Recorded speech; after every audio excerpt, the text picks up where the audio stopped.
Hello student, good morning. Today I am going to start probability. Okay, probability. First, do you understand what is the probability?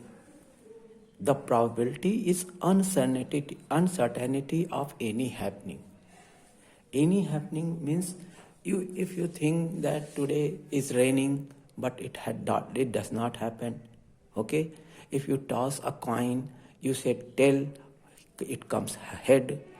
Okay, if you throw dice, you said 2 but it comes 6. These are the uncertainty in the happenings is called the probability. Okay, the probability starts with the game of gambling. The probability is started with the game of gambling. In 16th century, there is a problem of gambling. Dice problem comes in the gambling. When a gambler asks the mathematician Laplace that if an point is decided that suppose 100 point is decided, when a person earn 100 points, then he will win the game. Game is started, but nobody win the 100 points. Nobody gains the 100 points. Then how the stake is decided in the game of chance? Somebody find 50 numbers, somebody find 20 numbers, somebody find 30 numbers, but nobody find 100 numbers. This will how to decide who won the game. This is the problem of game of gambling. Then Laplace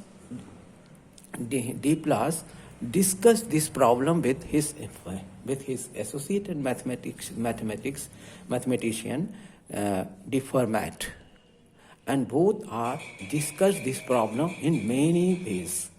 Then this experiment, this discussion lays the foundation of probability.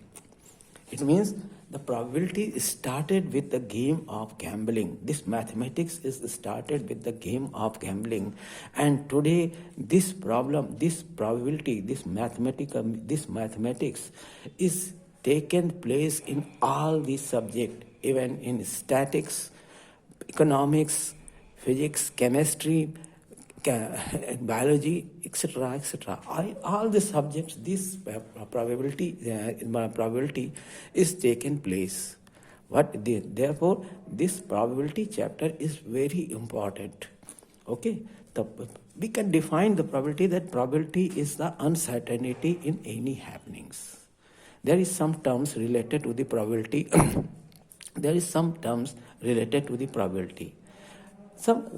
Before this, I will tell you some books names that was written by. First, it is written by a book was written by J. Bernoulli, and it is published by his nephew N. Bernoulli. After he was died, then his nephew N. Bernoulli discussed this, published this book. After that, the De Moivre published the book The Doctrine of Chances, and Laplace published the book The Analytic Theory of Probability. So these are the problems. These are the books, mainly numerical problem, based on numerical problem. But theory of probability, the theoretical terms of the probability was written by a Russian mathematician, A. Markov and Kolmogorov. ठीक है. These theoretical जो points हैं उसके, उनको क्या कहते हैं, discuss किया था रशियन मैथमेटिशियन ने. And first, there is some terms is related to the probability. First, we study this experiment. ठीक है, experiment an operation which can produce some well-defined outcomes is called an experiment. Okay? An operation which can produce some well-defined outcomes is called an experiment. इसका मतलब क्या हो गया कि कोई भी ऑपरेशन जिससे कोई एक रिजल्ट मिले जो वेल डिफाइंड हो, उसको ही एक्सपेरिमेंट कहते हैं. अब एक्सपेरिमेंट तो फिजिक्स में भी होता है, केमिस्ट्री में भी होता है कि नहीं. लेकिन फिजिक्स, केमिस्ट्री, इस सब में जो एक्सपेरिमेंट होते हैं उसमें एक अगर कंडीशन सेम है तो सेम रिजल्ट देगा. ये नहीं है कि क्या कहते हैं सेम कंडीशन में अलग अलग लोगों का अलग अलग रिजल्ट आएगा. जैसे क्या कहते हैं कि वाटर का क्या कहते हैं क्रिटिकल पॉइंट जो है बताया जाता है 0.3, तो वो 0.3 से ज़्यादा नहीं हो सकता, नियर अबाउट 0.3 तक आएगा. ठीक है ना. ऐसे लेकिन क्या कहते हैं यहाँ प्रोबेबिलिटी में ये रिजल्ट सेम नहीं होता. इसीलिए यहाँ पर किस चीज़ की ज़रूरत पड़ती? रैंडम एक्सपेरिमेंट की. जो रैंडम एक्सपेरिमेंट होता है उसमें क्या, an experiment whose outcomes cannot be predicted with the certainty. उसके आउटकम को आप सर्टेनिटी के साथ बता नहीं सकते. जैसे आज आपने कहा कि आज पानी बरसेगा, लेकिन पानी नहीं बरसा, तो ये आपकी सर्टेनिटी तो है नहीं. आप क्या कहते हैं, जैसे कॉइन टॉस कर रहे हैं, कॉइन टॉस करते समय आपको पता है कि हेड आएगा या टेल आएगा, लेकिन आपने जैसे ही कॉइन टॉस किया बोला हेड, लेकिन आया टेल. आपने बोला टेल, आ गया हेड. है कि नहीं? इसी ये रैंडम एक्सपेरिमेंट है. एक्सपेरिमेंट और रैंडम एक्सपेरिमेंट में यही अंतर है कि एक्सपेरिमेंट में आपको रिजल्ट मालूम नहीं होता, लेकिन रैंडम एक्सपेरिमेंट में आपको रिजल्ट तो मालूम है, लेकिन सर्टेनिटी नहीं है कि क्या आएगा. इस सर्टेन एकदम निश्चित रूप से आप ये नहीं कह सकते कि यही आएगा. रिजल्ट आपको मालूम है. जैसे आपने कॉइन को टॉस किया तो आपको मालूम है कि हेड भी आ सकता है, टेल भी आ सकता है. रिजल्ट मालूम है कि हेड और टेल में से एक ही आएगा, लेकिन ये नहीं पता कि कौन सा आएगा. आपने कॉइन टॉस किया, हो सकता है हेड आए, हो सकता है टेल आए. पहली बार टॉस किया तो हेड आया, दूसरी बार टॉस किया तो टेल आ गया. तो रिजल्ट में एक स्टेबिलिटी नहीं है, लेकिन रिजल्ट हमें मालूम है. जैसे डाइस है, डाइस को थ्रो करेंगे तो हमें मालूम है कि 1 to 6 नंबर होता है. तो अगर हम डाइस थ्रो कर रहे हैं तो हम ये नहीं बता सकते कि 1 आएगा कि 2 आएगा कि 3, 4, 5, 6 क्या आएगा, लेकिन ये मालूम है कि 1, 2, 3, 4, 5, 6 में से कुछ भी आ सकता है. ठीक है ना. तो ये रैंडम एक्सपेरिमेंट है कि an experiment whose outcome cannot be predicted with the certainty. But you know the result. Result is known, but you cannot say certainly this. You cannot say कि certainly निश्चित रूप से ये नंबर आएगा, ये आएगा.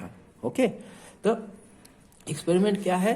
An operation which can produce some well-defined outcomes is called an experiment. अब trial क्या है? When we perform an experiment, it is called trial of the experiment. ठीक है. जब एक्सपेरिमेंट आप करते हैं तो वही एक्सपेरिमेंट ट्रायल है. ठीक है. और यहाँ पे कौन सा क्या कहते हैं कि प्रोबेबिलिटी में रैंडम एक्सपेरिमेंट होता है. ठीक है. तो जब जैसे आपने एक बार कॉइन टॉस किया, ये फर्स्ट ट्रायल है. दोबारा टॉस किया, दूसरा ट्रायल है. दोबारा टॉस किया, तीसरा ट्रायल है. इस तरीके से नंबर ऑफ ट्रायल बढ़ते जाते हैं और रिजल्ट भी डिफरेंट होता जाता है. Elementary event, when you toss, then when you trial taken place, then outcome is called event. An outcome of trial is an elementary event. आपने ट्रायल के दौरान जैसे कॉइन को टॉस किया तो आपका हेड आया, तो वो आउटकम है. तो क्या है? एलिमेंट्री इवेंट है. ठीक है. जो भी ट्रायल हो रहा है वो ट्रायल क्या है? एलिमेंट्री इवेंट है. और compound event, a collection of 2 or more possible outcomes of a trial of a random experiment is called compound event. Compound event में क्या होता है कि 2 रिजल्ट हो सकते हैं. ठीक है ना. कंपाउंड इवेंट में रिजल्ट जो है अलग अलग हो सकते हैं. जैसे क्या कहते हैं कि कंपाउंड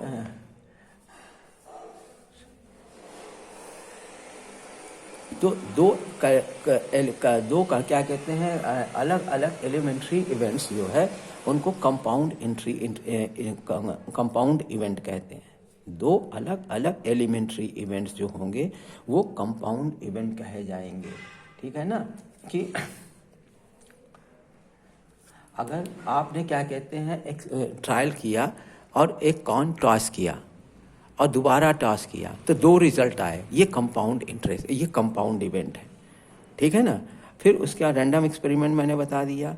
फिर occurrence of an event, occurrence of an event, an event associated with the random experiment is said to occur in a trial if any one of the elementary event satisfying it condition is an outcome। ठीक है। अब occurrence of event कैसे होगा, आप जब trial करेंगे तो वो इवेंट अकरेंस ऑफ इवेंट है। जब आप ट्रायल करेंगे तो वो अकरेंस ऑफ इवेंट है। उसमें अलग अलग क्या कहते हैं तरीके हो सकते हैं। जैसे आपसे कहा गया डाइस आपने थ्रो किया, ठीक है, जब डाइस थ्रो किया तो कहा गया कि odd number of event, odd number आपको फाइंड करना है। तो ऑड नंबर क्या क्या हो सकता है, 1, 3, 5। ठीक है ना। तो वो जो होता है वो अकरेंस ऑफ इवेंट है। जैसे इवेंट नंबर कहा गया तो उसमें क्या हो सकता है 2, 4, 6, या ये कह दिया गया लेस देन इक्वल टू 5 तो क्या हो सकता है 1, 2, 3, 4, 5। ये सारे इवेंट्स हो सकते हैं। या ये कह दिया गया लेस देन 5। अब लेस देन 5 और लेस देन इक्वल टू 5 में अलग अलग होता है। लेस देन 5 मतलब 5 उसमें इंक्लूडेड नहीं है, और जब कहा जाएगा लेस देन इक्वल टू 5 तो इसका मतलब उसमें 5 इंक्लूडेड है। ठीक है। तो लेस देन 5 का मतलब है कि 1, 2, 3, 4 बस यहीं तक है, 5 नहीं है। ठीक है। या ये कह दिया जाए कि मल्टीपुल ऑफ 2, मल्टीपुल ऑफ 2 क्या है, 2 है, 4 है, 6 है। मल्टीपुल ऑफ 3, 3 है, 6 है। ठीक है ना। इस तरीके के जितने इवेंट्स होते हैं उनको हम कहते हैं अकरेंस ऑफ एन इवेंट। ठीक है। अब जो हम लोग जो प्रोबेबिलिटी पढ़ेंगे वो एम्पिरिकल प्रोबेबिलिटी होगी। हम लोग जो भी प्रोबेबिलिटी पढ़ेंगे वो एम्पिरिकल प्रोबेबिलिटी होगी, ध्यान रखिएगा। ठीक है ना। इस तरीके जो ये चीज़ आपने पाया है अकरेंस ऑफ एन इवेंट, इसमें बहुत चीज़ें होती हैं, बहुत तरह तरह के डिफरेंस होते हैं। जैसे क्या कहते हैं किसी बॉक्स में कुछ क्या कहते हैं नंबर्स लिख करके डाल दिए गए हैं। अब आपको ये चांस निकालना है कि उसमें से इवन नंबर कितना निकलेगा। मान लीजिए उसमें 1 to 20 मार्क, 1 और 1 से लेकर 20 तक के नंबर्स पर्ची में लिख करके डाल दिए गए बॉक्स में। अब किसी से कहा गया कि आप उसमें से क्या कहते हैं एक पर्ची निकालिए। अब एक पर्ची निकालिए तो उसका मतलब है कि उसमें ये भी कि उसमें ऑड और इवन सभी तरह के नंबर्स हैं। ठीक है। तो आप जब आपसे कहा गया कि हमको ये फाइंड करना है कि ऑड नंबर, तो 1 से 20 के बीच में कितने ऑड नंबर आएंगे, 1 होगा, 3 होगा, 5 होगा, 7 होगा, 9, 11, 13, 15, 17, 19, इतने ही होंगे। ठीक है। इसी में यह भी कहा जा सकता है कि मल्टीपुल ऑफ 3 निकालिए, मल्टीपुल ऑफ 3 निकलने की प्रोबेबिलिटी बताइए। तो क्या होगा 3, 2 जा 6, 3 जा 9, 4 जा 12, 5 जा 15, 6 जा 18। ठीक है। 7 जा नहीं हो सकता, 18 के बाद 7 जा नहीं हो सकता है, तो 18 तक इस तरीके से इवेंट आएंगे। ये डिफरेंट प्रोबेबिलिटी होती हैं। ठीक है। इस तरीके के आपके चांसेस होंगे। इसी तरह प्लेइंग कार्ड जब खेलते हैं तो उसमें भी क्या कहते हैं डिफरेंट आउटकम्स होते हैं। जैसे क्या कहते हैं 2 प्लेइंग कार्ड इकट्ठा करके रख दिया गया है। अब पूछा आप पत्ता निकालो, एक कार्ड निकालो। कार्ड जैसे ही निकाले तो पूछा आपसे कहा गया कि प्रोबेबिलिटी उसकी निकालनी है 9 आने की प्रोबेबिलिटी, या किंग आने की प्रोबेबिलिटी, या क्वीन आने की प्रोबेबिलिटी, या एस आने की प्रोबेबिलिटी, कुछ भी हो सकता है। ठीक है। आपके कोर्स में अभी इस तरीके की प्रोबेबिलिटी, कार्ड की प्रोबेबिलिटी नहीं है, सिर्फ कॉइन और क्या कहते हैं कि डाइस की प्रॉब्लम्स दी हुई हैं। बाकी और डिफरेंट टाइप्स की प्रॉब्लम है, लेकिन अभी क्या कहते हैं प्लेइंग कार्ड की प्रोबेबिलिटी आपके कोर्स में नहीं दी गई है। इस तरीके के प्रॉब्लम्स नहीं दिए गए हैं, इससे परेशान, इसीलिए मैं क्या कहते हैं क्या प्लेइंग कार्ड की को डिस्कस नहीं करूँगा। ठीक है। अब एम्पिरिकल प्रोबेबिलिटी मतलब क्या है, इसका मतलब समझ लीजिए, let there be n trials of an empirical n trials of an experiment and A be the event associated to it, such that A happens in m trials, then the empirical probability is denoted by PA. ध्यान रखिएगा, empirical probability को हम P से denote करते हैं, उसके साथ जैसे A हैपेंस है मतलब आउटकम A है तो वो PA होगा, ठीक है। प्रोबेबिलिटी ऑफ इवेंट लिखा जाता है तो PE लिख दिया जाता है, ठीक है। Is given by PA is equal to m/n। m/n मतलब number of trials in the event happened upon total number of trials. n जो है क्या है, टोटल नंबर ऑफ ट्रायल्स है, और m number of trials in which event is happened, ठीक है। आपने कितनी बार क्या कहते हैं कॉइन टॉस किया है, या कितनी बार आपने क्या कहते हैं डाइस थ्रो की है, ये सब क्या है, नंबर ऑफ ट्रायल्स हैं इन विच इवेंट हैपेंड, ठीक है, और टोटल नंबर ऑफ ट्रायल्स। अब इसका मतलब है कि क्या होगा, n जो है वो मैक्सिमम होगा और m बीच में होगा, और मिनिमम क्या होगा, 0। प्रोबेबिलिटी कोई भी चीज़ हैपनिंग अगर होनी है तो 0 से कम नहीं हो सकती, ठीक है। तो आप इसको लिख सकते हैं 0 less than equal to m is less than equal to n। Total number of trials जो मैक्सिमम है वो टोटल नंबर ऑफ ट्रायल्स है n, और जो मीडियम है वो नंबर ऑफ ट्रायल्स है, और 0 मिनिमम नंबर्स है। तो इन दोनों में, इन तीनों को आप इस तरीके से लिख सकते हैं, ठीक है। अब आपने क्या किया है, इसको m से पूरे को n से डिवाइड कर दिया, इस पूरे को, इसको भी n से, इसको भी n से, इसको भी n से। तब 0 को n से डिवाइड करेंगे तो 0 ही आएगा। किसी भी नंबर को आप 0 को अगर किसी नंबर से डिवाइड कीजिए तो वो 0 ही आएगा, तो वो यहाँ पर भी 0 है, यहाँ पे m/n हो जाएगा, और यहाँ n को n से डिवाइड करेंगे तो 1 आ जाएगा, और m/n क्या है, ये PA है, तो उसकी जगह PA लिख दिए, ठीक है। तो 0 is less than equal to PA is less than equal to 1। ये शो क्या कर रहा है, इससे आपको एक चीज शो हो रही है कि प्रोबेबिलिटी जो है 0 से कम नहीं हो सकती और 1 से अधिक नहीं हो सकती, मतलब प्रोबेबिलिटी की वैल्यू हमेशा 0 से 1 के बीच में रहेगी। यही चीज हमने यहाँ लिख दिया है कि this shows that the probability of happening of any event lies between 0 and 1, ठीक है। अगर 0 आ रही है तो ये नॉट हैपनिंग है, कोई प्रोबेबिलिटी नहीं है, कोई इवेंट नहीं हुआ है, और 1 से ज़्यादा नहीं हो सकती है, ठीक है। तो ये श्योर इवेंट है, 1 जो है ये श्योर इवेंट है, यहाँ पे प्रोबेबिलिटी श्योर है कि 1 है। अब आप जैसे क्या कहते हैं, कोई प्रोबेबिलिटी निकालना है, डिफरेंट चीज़ की प्रोबेबिलिटी, डिफरेंट प्रोबेबिलिटी निकाले और उनका सम किए।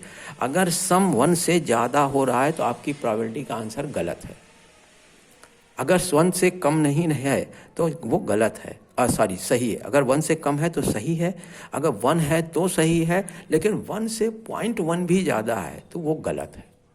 हमेशा अपने प्रोबेबिलिटी की प्रॉब्लम को सॉल्व करने में ये ध्यान रखिएगा कि जितने भी प्रोबेबिलिटी प्रॉब्लम्स में आपने जो भी निकाला है उन सबको ऐड कर लीजिए। अगर ऐड करने पर वो 1 या उससे कम आ रहा है तब तो सही है, और अगर 1 से ज़्यादा हो रहा है तो गलत है, और 0 से भी कम नहीं हो सकता, ठीक है। अगर 0 से कम आ रहा, माइनस में जा रहा है तो भी गलत है, इसका भी ध्यान रखिएगा कि 0 से कम नहीं होने का मतलब क्या है कि अगर आपका प्रॉब्लम का सलूशन जो भी आपने निकाला है उसको ऐड किया, देखा माइनस में आ रहा है तो भी गलत है। तो हमेशा क्या कहते हैं कि प्रोबेबिलिटी को क्या कहते सॉल्व करने के बाद एक बार ये जरूर चेक कर लीजिए कि आपने जो भी निकाला है उसका सम 1 है कि नहीं, या 1 से कम है कि नहीं।